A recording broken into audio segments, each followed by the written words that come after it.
Niyabona isitolo esidume ngokudayisa i-chicken emnandi lesi senza ne-rice yiso-ke lesi singidayisele lo yamhlola we-mac and cheese. Angazi bebengizondeni kangaka guys.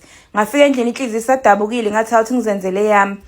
Ngeke nginichazele ukuthi ipasta iphekwa kanjani bakwethu, kodwa nje into engenza sure ngayo ukuthi ibhodo angilivali uma ngisuke ngenza ipasta ukuze ingabi inkosi ihlangene. Ufake futhi ne-teaspoon lamafutha emanzini akho, futhi ungawenza amanzi ebe mancane.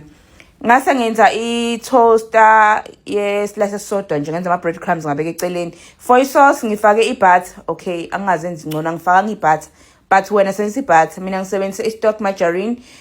Ngasimelthisa, ngase ngifaka uflour, ngagoqoza, ufaka ubisi, ugoqoze futhi. Ngicela usebenzise i-whisk ukuze wenze short ama-lumps ayafa. Mina ngisebenzisa i-fork ngoba nginayo i-whisk. Bese ufaka ubisi lakho. Ufake no cheese, ufake no salt and pepper phela ukuze kutaste kahle. Mase right sauce yakho singene ama lumps, uthatha ipasta yakho isivuthiwe uyibuyisela lapha ya kwi sauce yakho. Nansi into ebengiyifuna, ngicela ninginike ithenda ngiyobafundisa.